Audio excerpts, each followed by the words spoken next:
시편 108편입니다.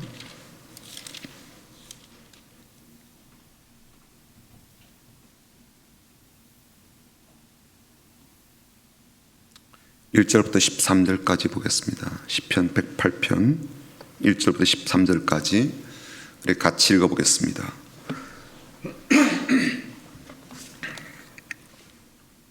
시편 108편 1절부터 13절까지입니다. 같이 읽어봅니다. 시작. 하나님이여, 내 마음을 청하여 싸우니 내가 노래하며 나의 마음을 다하여 찬양하리로다. 비파야 수금아 깰지어다. 내가 새벽을 깨우리로다. 여호와여, 내가 만민 중에서 주께 감사하고 문나라 중에서 주를 찬양하오리니 죄인 자심이 하늘보다 높으시며 죄의 진실은 궁창에까지 이르나이다. 하나님이여, 주는 하늘 위에 높이 들리시며 주의 영광이 온 땅에서 높임 받으시기를 원하나이다. 주께서 사랑하신 자들을 건지시기 위하여 우리에게 응답하사 오른손으로 구원하소서. 하나님이 그의 성소에서 말씀하시되 내가 기뻐하리라. 내가 세겜을 나누며 숫꽃 골짜기를 측량하리라. 길라앗이 내 것이요 므낫세도 내 것이며 에브라임은 내 머리의 투구요 유다는 나의 귀이며 모압은 내 목욕통이라. 에돔에는 내 신발을 벗어 던질지며 블레셋 위에서 내가 외치리라 하셨도다. 누가 나를 이끌어 견고한 성읍으로 인도해 드리며 누가 나를 에돔으로 인도할꼬. 하나님이여, 주께서 우리를 버리지 아니하셨나이까. 하나님이여, 주께서 우리의 군대들과 함께 나가지 아니하시나이다. 우리를 도와 대적을 치게 하소서. 사람의 구원은 헛됨이니이다. 우리가 하나님을 의지하고 용감히 행하리니 그는 우리의 대적들을 밟으실 자이시미로다. 아멘. 어제가 초복이었죠? 어떻게 보양식을 좀 드셨나요? 네. 그 복날이라고 할 때 그 복이 한자로 보니까 굴복하다 그런 뜻이더라고요. 복종하다 그런 뜻을 담고 있습니다. 그래서 보통 이제 삼복더위라 그러잖아요, 그렇죠? 삼복더위라 그러는데 이 말의 뜻이 가만히 보니까 이 가을 기운이 이제 와야 되는데 워낙 폭염이 세다 보니까 폭염 앞에 굴복한다, 3번 굴복한다. 그래서 삼복더위다 그렇게 말을 한다고 해요. 가을이 오기까지 그래서 보양식을 먹으면서 힘도 내고 몸의 저항력을 키운다고 그럽니다. 우리도 오늘 하나님께로부터 은혜의 보양식을 잘 받아 먹고요, 또 말씀의 보양식을 잘 받아 먹고 폭염뿐만 아니라 이 경제적 불황의 더위가 있습니다. 또 코로나 재유행이라는 이 더위도 있는데 이 모든 더위들을 잘 이겨나가기를 바랍니다. 우리 앞뒤 좌우로 보시면서 그렇게 인사하고 축복하면 좋겠습니다. 주님의 이름으로 축복합니다 라고 인사합니다. 주님의 이름으로 축복합니다. 주님의 이름으로 축복합니다. 삼복더위를 잘 이기십시오. 한 번 더 인사하겠습니다. 주님의 마음으로 사랑합니다. 사랑합니다. 사랑합니다. 사랑합니다. 김혜수 공사님 어머님이신가요? 네, 고맙습니다. 더위 잘 이기십시오. 네. 오늘 좀 시원한가요? 네, 지난번에 좀 많이 더웠죠. 덥다 그래가지고 빵빵하게 틀었습니다. 얼어 죽는 것은 나는 내 책임 안 져요. 추우신 분들은 얇은 좀 담요를 준비해서 오시면 좋겠고요. 아내는 저렇게 추위를 잘 타서 담요를 덮어 쓰고 있습니다. 20년 전에 폐암 선고를 받은 코미디언 이주일 씨가 금연운동을 열심히 벌인 적이 있었거든요.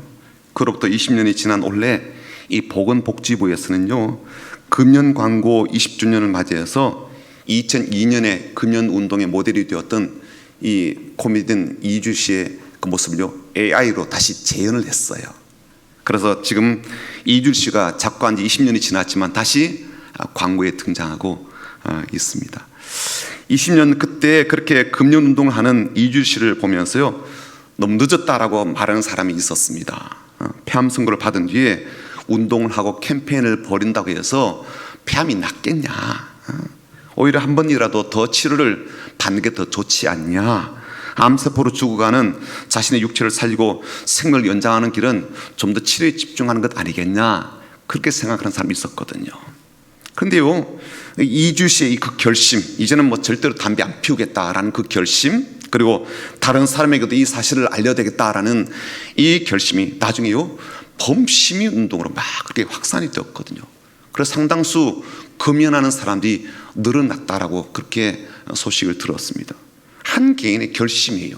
한 사람의 마음먹기입니다. 개인의 마음다지기죠. 그런데 그런 마음의 변화, 그런 결심이 세상을 바꿔놓았어요. 사람들 의식을 새롭게 바꿔놓았다고요. 한 사람이 새롭게 마음먹기 하고 나니까 다른 사람의 삶을 바꿔놓게 되었습니다. 이게요, 난 사람의 결심이 다른 사람을 바꿔놓는다, 이 이야기는 이주 씨에게만 국한된 이야기는 아니라고 생각이 됩니다. 우리도 그렇게 할 수가 있어요. 우리도 그런 충분한 역량을 갖고 있습니다. 이제 후반기를 시작하게 되었는데요, 여러분들 어떤 결심과 결단을 하시게 되셨습니까? 어떤 결단을 내리셨어요? 내 결단이요, 어쩌면 우리 가족들에게 또 나를 아는 지인들에게 굉장히 중요한 자극제가 될 수 있습니다. 이주 씨 한 사람의 결심이었지만 많은 사람들이 자극이 되어서 금연운동에 동참하였던 것처럼 오늘 나 한 사람의 결단이겠지만 굉장히 많은 사람들에게 유용한 자극자가 될 수 있어요. 그래서 오늘 우리가 다시 한 번 더 나는 어떤 마음을 먹어야 될까? 후반기를 우리가 달려가면서 어떤 결심을 해야 될까라는 것을 좀 생각을 해 보려고 합니다. 후반기라는 시간을 하나님께서 우리에게 주셨잖아요.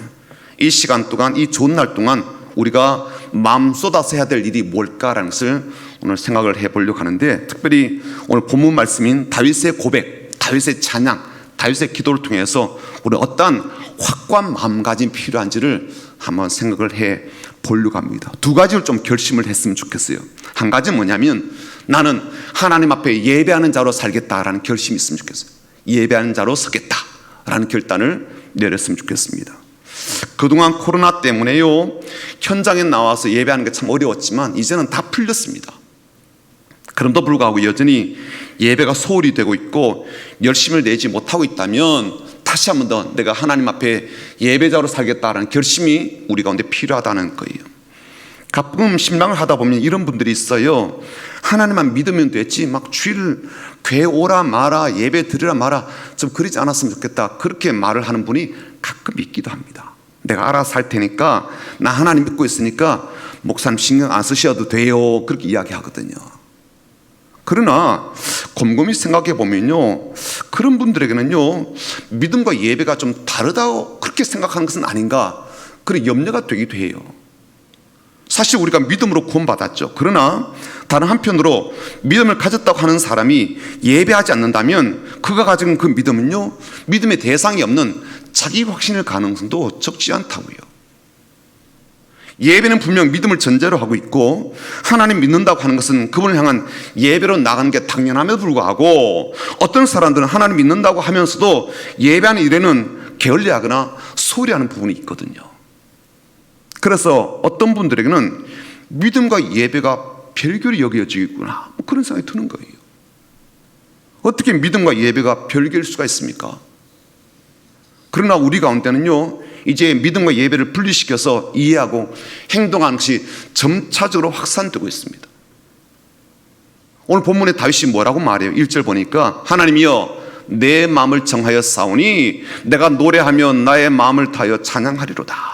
확고한 의지를 가지고 하나님 찬양하겠다는 거예요. 물론 이건요 단지 뭐 찬양만 하겠다 그런 뜻만 아니죠. 왜냐하면 1절부터 6절까지 쭉 보게 되면요 찬양이 이어서 하나님께 감사하는 것, 또 감사하는 것만 아니라 기도하는 것까지 계속해서 나오게 되거든요. 이게 어우러져 있다고요. 찬양을 통해서 감사를 드리고요, 감사가 곧 기도로 이어지게 되고요, 그리고 그 기도는 새로운 곡조의 찬양을 울려 펴지면서 찬양과 기도가 감사가 어우러져 있다, 혼재되어 있거든요. 예배가 그렇지 않아요. 우리 예배자로 살겠다고 하는 건요 단지 예배당에 와서 찬양 뭐 몇 곡 하고 말씀 듣고 헌금하고 돌아간다, 이게 전부가 아니잖아요. 예배당이든 삶의 현장이든 찬양하기로 마음먹는 것, 이게 예배의 중요한 부분 아니겠어요? 주님께서 나를 향하신 그 깊으신 사랑을 찬양하는 것, 이게 예배죠. 주님께 감사하는 거죠. 내 인생을 지금까지 인도해 주신 주의 성실하심을 감사하는 것, 이게 예배 가운데 포함되어 있지 않아요? 주께 기도하는 것, 보잘것없는 나에게 주의 영광을 나타내시고 나 같은 이 구원하시기 위해서 십자가의 보혈의 능력을 베풀어 주신 것, 그것을 감사하는 것으로 그치지 않고 오늘 또 나에게 그 은혜를 베풀어 주십시오 기도하는 것, 이게 예배 가운데 포함되어 있잖아요. 그러게 그 찬양이 감사로 넘치게 되고 그 찬양이 기도로 이어지게 되죠. 그 사랑이 감사하고 그 은혜가 감사하고 또 그 능력이 감사하고 그분의 성실하심이 감사하고 여전히 신실하시기에 내 삶 붙드심이 감사해서 감사로 또 끝나지 않고 기도의 자리로 또 나아가기도. 그래서 시는요, 잠든 새벽도 깨운다고 이야기합니다. 고이 잠들었는 새벽을 깨워서 같이 찬양하자, 같이 감사하자, 같이 기도하자, 같이 함께 예배드리자라고 외치고 있는 거죠. 나는 내 마음을 확고하게 정하였다. 찬양하기로 정하였고 감사하기로 정하였고 그리고 기도하기로 정하였다, 예배하기로 정하였다라고 고백하죠. 그리고 나 혼자 찬양하고 나 혼자 기도하고 나 혼자 감사하는 것으로 나는 끝날 수가 없다. 거기에 머물러 있을 수가 없다. 새벽아 너도 일어나라, 비파야 너도 깨어라, 수금아 너도 깨어라, 같이 하자. 우리 같이 찬양하자, 우리 같이 감사하자, 우리 같이 기도하자, 우리 같이 예배하자, 우리 같이 하나님께 나아가자. 사랑하는 성도 여러분, 이제는 예배할 때 아닐까요? 예배자로 서 있어야 될 때가 아닐까요? 물론 신실하고 열정적인 예배자가 되라는 그 말을요, 단지 예배에 잘 참석하라 그런 의미로만 받아들이지 않았으면 좋겠습니다. 그건 기본이죠. 예배 시간 빼먹지 않고 시간에 늦지 않게 참석해서 준비된 예배를 드리는 건요, 뭐 기본입니다. 그러나 더 중요한 건 뭐예요? 내가 어떤 상황, 어떤 형편 속에서도 하나님 앞에서 예배자로 살겠다, 예배자로 서 있겠다, 이게 더 중요한 것이죠. 다윗을 한번 돌아가 볼까요? 다윗은 지금 이 찬양을 처음 하는 게 아니에요. 예전에 이미 불렀던 찬양이고요, 자주 드렸던 감사 기도이거든요. 우리가 읽었던 본문 1절부터 5절까지는 사실 시편 57편에 이미 나오는 내용이에요. 그러니까 나오는 내용이 다시 한번 반복된 거죠. 원래 이 시편이 어떤 내용이었는가 하면요, 다윗이 장인 사울을 피해서 막 광야로 동굴로 쫓겨나는 그때 불렀던 시예요. 도망 다녔던 그 광야는요, 사람이 살지 않으니까 얼마나 고독하겠어요, 얼마나 낯설겠어요, 얼마나 이질감 느껴지겠습니까? 그리고 수많은 위험이 도사리고 있죠. 게다가 그의 목숨을 노리는 사울이 늘 뒤쫓고 있다고요. 쫓기는 신세예요. 심지어 그가 동굴 속에 숨어 있을 때요, 그 동굴에까지 사울이 들어왔던 때가 있죠. 물론 볼일 보기 위해서 들어왔습니다만 그 정도로 이 다윗의 생명과 사울의 위협은요 아주 근거리 있었단 말이에요. 그러나 다윗은요, 사울을 죽일 수 있는 두 번의 기회가 있었지만 그렇게 하지 않아요. 심지어 자기 부하가 내가 하겠다고, 당신의 손에 피 묻히지 마세요, 내가 하겠다고, 그럴 때도 하지 못하도록 그렇게 이야기합니다. 단호히 거부하죠. 그때 뭐라고 이야기했는지 아십니까? 하나님, 내 마음은 확고합니다. 진실로 내 마음은 흔들림이 없습니다.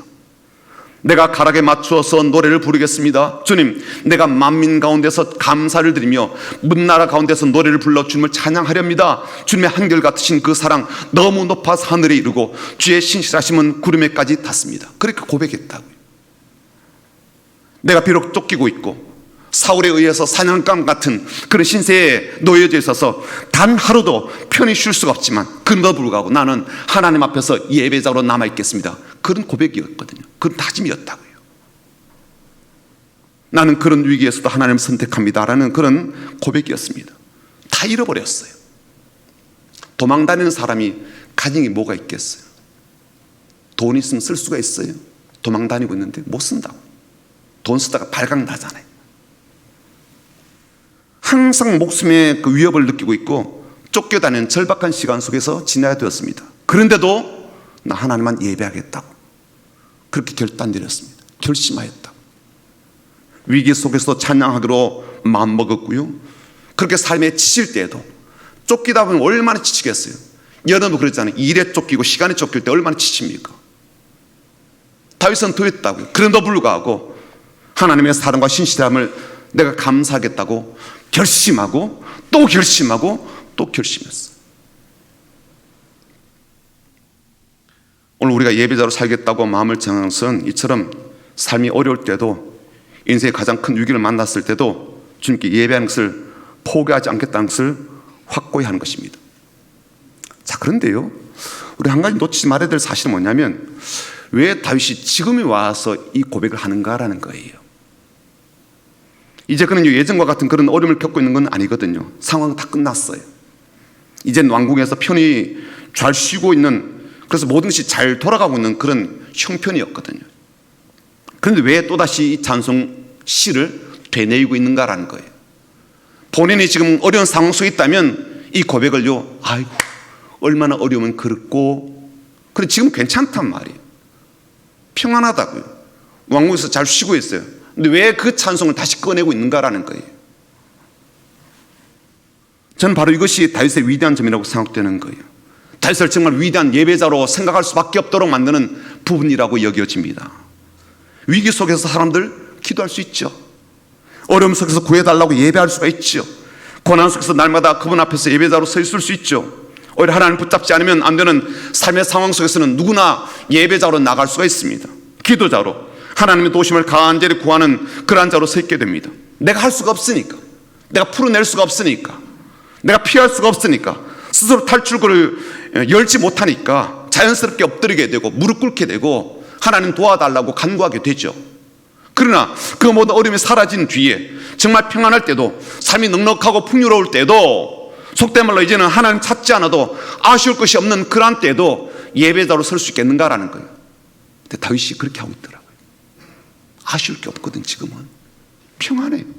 왕이고 최고의 권력이 있고요. 내가 말만 하기만 하면 다 되는 그런 상황이라고요. 그런데도 그는요, 그때 가졌던 절박함, 마음, 쫓길 때 가졌던, 외로울 때 가졌던 그 절박한 마음, 그 결심을요 그대로 품고 있는 거예요. 그대로 갖고 있다고요. 평화로운 환경 속에서도 예전에 그 열정 어린 마음으로 주께 매달리는 그 실존적 믿음이 얼마나 귀하게 보이는지요.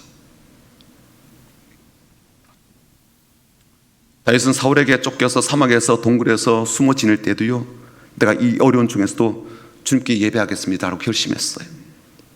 근데 이젠 평안한 중에도요, 그때와 같은 심정과 정서로 예배하겠습니다라는 흔들리지 않는 확고한 결심을 보여준다고요. 변함이 없는 거예요.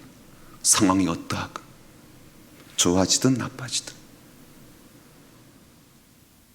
삶에 별 어려움이 없을 때 오히려 고난이 닥칠 보다 훨씬 더 깊은 그런 감사로 나가는 모습이 다윗에게 있더란 말이에요. 코로나로 인해서 쉬었던 새벽 기도를 다시 시작했으면 좋겠습니다. 힘들다, 피곤하다 그러면서 쉽게 포기했던 새벽 예배 다시 시작하십시오. 새벽 예배가 안 되면 다른 예배라도 다시 시작하십시오. 어떤 분은요, 내가 할 수 있는 수요 예배로 드리겠다. 나는 크게 박수를 치고 싶더라고요. 뭐라도 하겠다는 거, 내가 할 수 있는 것 해보겠다는 거. 그 결심 필요하지 않아요? 결심? 어떻게 되겠지? 아니죠. 결심해야죠. 왜 애들 보고는 결심하라 그러면서 왜 본인은 결심 안 해요? 저는 저와 여러분이 나 한 사람 결단이지만 그 결심과 결단이 내 가정을 바꾸고 내 교회를 바꾸고 사회까지 얼마든지 바꿀 수 있다고 그렇게 믿어집니다. 믿어야 되고요. 누군가 하겠지라고 떠넘겼던 기도의 자리는 내가 채우면 안 돼요. 교회를 정하지 못해서 이리저리 다니는 사람들이, 가난한 성도가 얼마나 많아졌습니까? 이제 교회 정해야죠. 왜 그러고 있어요? 남편이 아직도 계속 떠들고 다니면 좋겠습니까? 내 집이 있는데. 아내가 계속해서 떠들고 다니면 좋겠어요? 내 집이 있는데. 집 정해야죠. 교회 등록해서 이제는 참된 예배자로 섬기고 헌신하는 삶 시작해야죠. 왜 결단하지 않아요? 한국교회에 이런 성도가 넘쳐난다고요. 근데 자기는 하나님 믿고 있대요. 얼마나 이율배반적이에요. 나는 가정 사랑한다면서 계속 돌고 있다면 얼마나 이율배반적이에요. 그렇지 않아요? 집에도 들어오지 않으면서 나는 가정을 사랑한대요. 이게 말이 돼요? 안 되죠. 안 되죠. 그렇지 않아요. 이제는 한 번 정한 그 마음, 한 번 내린 그 결단, 변함없이 작은 삼촌처럼 계속해서 작심삼일 되지 않도록 오늘 그런 신실한 예배자로 살아가는 저 여러분 되기를 주님의 이름으로 축복합니다. 어젯밤 제가 설교 준비를 마치고 몇몇 분한테 이제 전화를 드렸어요. 잘 계시는지. 얼굴을 꽤 오랫동안 못 봐가지고 전화를 드렸는데 한 분은 그런 얘기를 하더라고요. 그분 상황을 제가 좀 알아요. 또 제가 이런 말씀드리면 누구겠거니라고 아마 그렇게 떠오르는 분이 계실 텐데 제가 익명으로 좀 이야기를 할게요. 간단하게만. 남편도 아프고 본인도 아프고 인슐린 맞고 있으면 버티고 있는데 누구도 지금 돈을 벌 사람이 없으니까 본인이 나가서 돈을 버는 거예요. 근데 많은 돈을 벌지 못해요. 나이가 많기도 하고 몸도 연약하니까. 그 조금 받은 그 돈으로 가정 꾸리는데 며느리는 임신하고 아들은 직장을 지금 코로나 상황에서 제대로 못 나가고 수입이 없으니까 그 조금 있는 그 돈 떼가지고 아들은 보내주고 그렇게 사는데 사는 게 아닌 거예요. 목사님 살아야죠. 살아야죠. 근데 그 말이요 굉장히 가슴 아프게 들리는 거예요. 살아야죠. 살아내려고 아정바정하는 거예요. 그러면서 하시는 말씀이 목사님 제가 작년 11월부터 11절 못 드렸어요. 하나님 얼마나 죄된지 몰라요.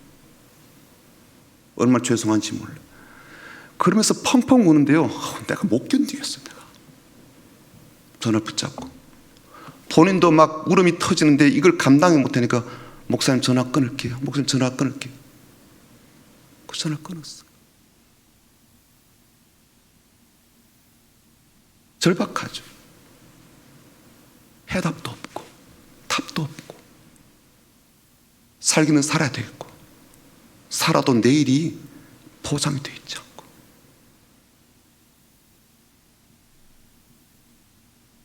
설교 주면 이렇게 해서 그분에게 말씀드리고 싶었지만 그 상황이 너무나 절박하니까 그렇게 우니까 제가 말을 못하겠더라고요. 말을 못하겠어요. 눈에 보이는 듯 그 삶이 보여지니까요. 그렇지만 그럴수록 예배자로 살아야 됩니다.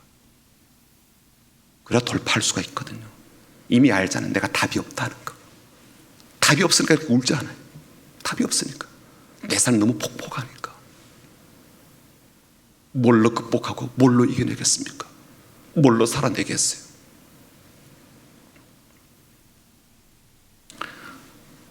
두 번째는 오늘 우리가 무엇을 결심해야 될까?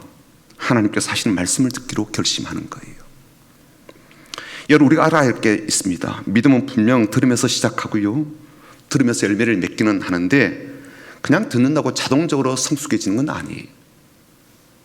하나님의 말씀을 듣고자 하는 결심이 있어야 된다는 거예요. 이 말은요 졸지 않고 말씀을 잘 들어야 되겠구나 그런 부분은 뛰어넘는 그것을 넘어서는 이야기입니다. 이제 피곤하기도 하고 더위도 오니까 졸지 않고 말씀을 잘 들어야지 결심하는 것 매우 중요하죠. 그러나 이보다 더 신경 써야 될 부분은 뭐냐면 하나님 말씀을 하나님 말씀으로 듣고자 하는 결단과 결심이 필요하다는 거예요. 이게 매우 중요하거든요. 왜냐하면 사람은요 말씀은 듣기는 한데 그 신앙은요 자기 중심으로 계속 자리 잡고 있는 경우가 너무너무 많아요. 설교는 들어요.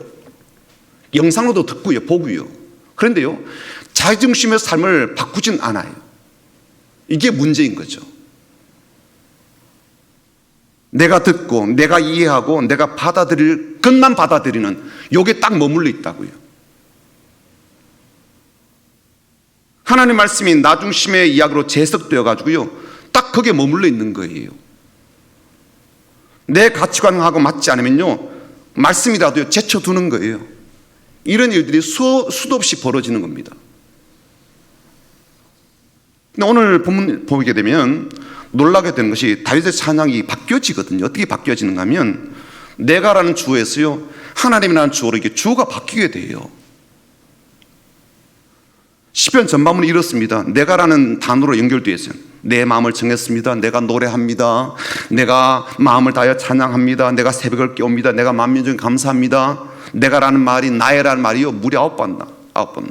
물론 그 속에도 나의 결단이 포함되긴 하였지만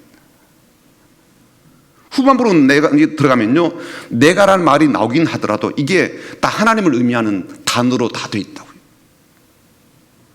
후반부 내가라는 말은요, 하나님이라는 말로 그렇게 이해하면 돼요. 하나님께 성서에서 뭐라고 말씀하십니까? 내가 그렇게 기뻐한다. 내가 세겜을 나누었다. 내가 숫곳을 측량했다. 길라도 내 것이다. 므낫세도 내 것이다. 계속 그 말씀 나온다고요. 다윗은 이렇게 말을 하죠. 내가 결심합니다. 내가 새벽도 깨우고 비파와 수금도 깨워서 하나님께 예배합니다. 그랬더니 하나님께서 말씀하시죠. 다 내 거요. 이 땅도 내 거고 저 땅도 내 거요. 그래요. 말씀을 듣는다는 건 어떤 의미예요? 주어를 바꾸는 거죠. 주어를. 삶의 주어가 바뀌는 거죠. 말씀 듣고 나서 참 좋은 이야기네. 오늘 도전 많이 받았어. 은혜 많이 받았네. 이게 아닌 거죠. 그렇다 할지라도 주어가 안 바뀌면요, 말씀을 들은 게 아닌 거예요. 실은요. 은혜 많이 받았다 할지라도, 많이 깨달았다 할지라도 주어가 안 바뀌면요, 말씀을 제대로 들은 게 아닌 거예요. 졸지 않고 말씀을 들었어요. 그렇지만 내 삶의 주어가 안 바뀌었다면요, 그날 말씀은요 제대로 들은 게 아닌 거예요. 하나님이 그러셨잖아요. 이 모든 게 내 거라고 그러셨어요. 그 말씀 듣고도요, 여전히 내 삶의 주인은 나요 라고 한다면요, 그 말씀 안 들은 거죠. 들은 뭐예요? 안 바뀌었는데. 말씀을 듣는다는 건요, 주어를 바꾸는 겁니다. 지금 젊은 사람들 얼마나 많은 동영상을 접해요. 그냥 보기만 하면 수많은 설교를 접할 수가 있죠. 많은 동영상을 보고 설교를 듣고 예배를 내가 드렸다 할지라도 주어가 안 바뀌었다면 그게 무슨 의미가 있나?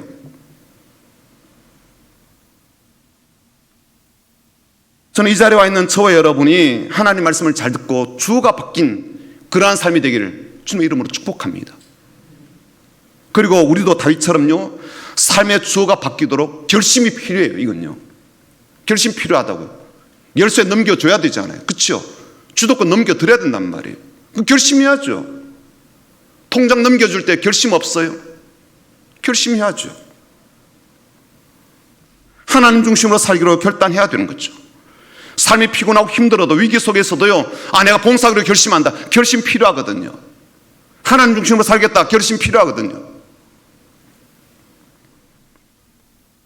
삶의 주어가 바뀐 사람은 어때요? 그 바뀐 주어를 따라서 그분의 마음을 헤아리죠. 그렇죠? 주인이 바뀌었잖아요. 주인의 마음을 헤아려야죠. 주께서 어디에 마음이 있으신지, 내가 어디를 가기를 원하시는지, 뭘 하기를 기대하시는지 바라시는 게 있을 거 아니에요.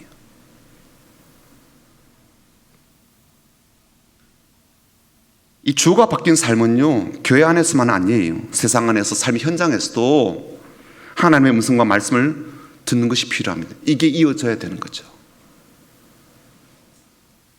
하나님 말씀 그러면 교회 안에서 듣는 설교로만 제한하지 마십시오. 하나님은요, 우리의 삶의 현장에서도 말씀하시는 분이시니까요.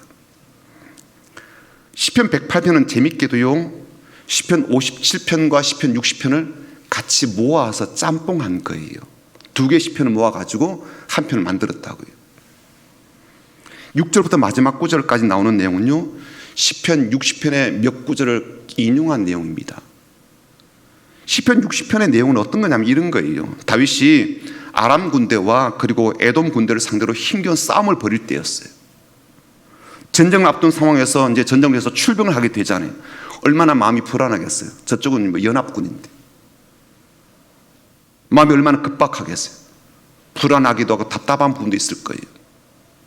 그때 기도하는 중에 하나님께서 다윗에게 이렇게 말씀하십니다. 내용이 이래요. 내가 세겜을 나누며 숫곳 골짜기를 측량하리라. 길앗이 내 것이요 므낫세도 내 것이며 에브라임은 내 머리의 투구요 유다는 나의 귀이며, 귀란 말 홀이죠. 홀. 모압은 내 목욕통이라. 에돔에는 내 신발을 벗어 던질지며 블레셋 위에서 내가 외치리라 하셨도다. 적과 대치된 상황에서 하나님은요, 다른 어떤 말보다도 여러 지역들을 언급하십니다. 장소를 언급하시고 다 내 거라는 거예요. 하나님의 소유이고 하나님의 기업이다, 그렇게 말씀하신 거죠. 그래요. 하나님은요, 전쟁터에 나가는, 이미 전쟁터에 있는 사람에게도 말씀하십니다. 말하자면 성소에서도 말씀하시지만, 성전에서도 말씀하시지만, 적과 대치되어 있는 치열한 그런 삶을 살아내야 되는 현장에서도 하나님 말씀하신다고요. 그건 나 내 거라고.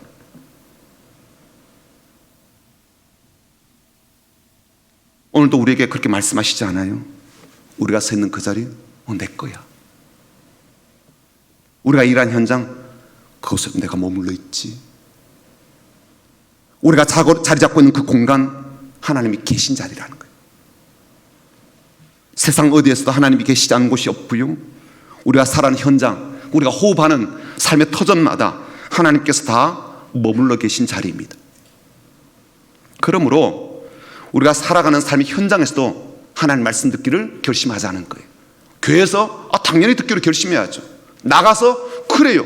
그것에도 하나님 계시니까, 그 땅도 하나님이 것이니까, 그것에도 하나님이 머물러 계시니까 거기에서 말씀하신 하나님의 음성을 듣자는 거예요. 그 결심이 우리에게 필요하다는 겁니다. 그 자리에서 마땅히 하나님께서 무엇을 원하시는지, 무엇을 바라시는지, 무엇을 기대하시는지를 들어야 할 것입니다. 왜냐하면 그 땅도 하나님의 소유이고 그 자리도 하나님이 임재하시는 자리이기 때문에 그래요. 땅이라는 게 그냥 토지만 의미하지 않지요. 일하는 모든 자리를 말하죠. 사업장을 말하고 우리가 살아가는 삶의 현장을 말하죠. 그런 자리에서 삶의 예배를 드리는 것, 그런 자리에서 하나님 말씀을 듣고 그 말씀에 반응하는 것, 그것이 바로 예배자의 모습입니다. 다시 오늘 이 현장에서 하나님 말씀을 듣는 것으로 끝나지 않았는데 그가 이렇게 고백하거든요. 13절 한번 볼까요? 13절이요. 같이 읽어보겠습니다. 13절입니다. 시작. 우리가 하나님을 의지하고 용감히 행하리니 그는 우리의 대적들을 밟으실 자의심이로다. 쉬운 성경 번역본을 보니까 이렇게 되어 있어요. 하나님이 우리와 함께 하시면 우리는 승리할 것입니다. 주께서 우리의 적들을 물리치실 것입니다 라고 번역되었어요. 자신이 서 있는 자리에서 하나님의 말씀을 듣는 사람이 이런 고백을 하게 된다는 거죠. 하나님이 우리와 함께 하신데 우리가 무엇을 두려워하리, 그런 고백입니다. 원수를 짓밟고 승리하게 될 것을 믿는다라는 고백이고요. 우리의 가난, 우리의 질병, 우리의 원수, 우리의 무력함, 우리의 실패, 심지어 우리의 염려와 우리의 근심, 우리의 고통까지 다 짓밟게 된다, 그런 뜻이죠. 우리의 낙심을 발로 밟게 된다는 거예요. 우리의 절망을 발로 밟게 된다는 거예요. 우리의 두려움, 우리 유혹하에 넘어지게 하는 것도 우리의 발로 밟게 된다는 거예요. 왜요? 하나님께서 그렇게 하실 것이기 때문에. 사랑하는 성도 여러분, 오늘 말씀을 들으면서 무엇을 결심하셨어요? 무엇을 결단하셨습니까? 난 사람의 결단이요, 난 사람의 결단으로 끝나지 않습니다. 또 다른 자극자가 되어서 더 많은 변화를 우리의 가정에건 우리의 삶의 자리에서 일어나게 하십니다. 하나님 그렇게 하신다고요. 코미디언 한 사람을 통해서 많은 사람에게 금연 운동에 대한 일깨움을 확산시켰던 것처럼 오늘 우리들을 통해서도 그렇게 하신다고요. 그러므로 한 주간을 시작하면서 또 후반기를 우리가 시작하면서 무엇을 우리가 하기로 결단합니까? 예배자로 나를 좀 세우자고. 예배자로, 어려움 속에서도 예배하는 자로 다시 서자고요. 힘든 거요, 나보다 하나님 더 잘 아시죠. 본인보다 하나님 더 잘 아신다고요. 그 눈물 아시죠. 그 통곡 아시죠. 그치지 않는 그 슬픔에 그야말로 코너로 몰려가지고 어디로 갈 수도 없는 그 상황 하나님 아시죠. 그래서 하나님께서 예배자로 부르시잖아요. 또한 삶이 편안해져도 여전히 갈급한 그러한 마음가짐으로 예배하는 자가 되기로 결심했으면 좋겠습니다. 더불어서 말씀을 듣는 사람으로 하나님 말씀을 들으면서 주어가 바뀌어서 나 중심이 아니라 하나님 중심으로 확고하게 달라지는 그런 삶의 결단들이 우리 가운데 있게 되기를 주님의 이름으로 축복합니다. 그런 삶으로 나가게 될 때, 예배하는 자로 말씀을 듣는 자로 나가게 될 때 우리 하나님께서 원수를 발로 밟으실 줄 믿습니다. 질병이건 어떤 낙심의 원수이건 하나님께서 짓밟고 우리의 모든 삶의 새로운 그러한 걸음을 나가도록 인도하실 줄 믿습니다. 더 힘있게 찬양하는 자로, 더 감사함이 넘치는 예배자로, 더 간절함 담아서 기도하고 기도의 응답이 가득한 그러한 삶으로 우리들을 축복하실 줄 믿습니다. 이런 귀한 복을 누리는 하나님의 사람들이 다 되시기를 주님의 이름으로 축복합니다. 아멘.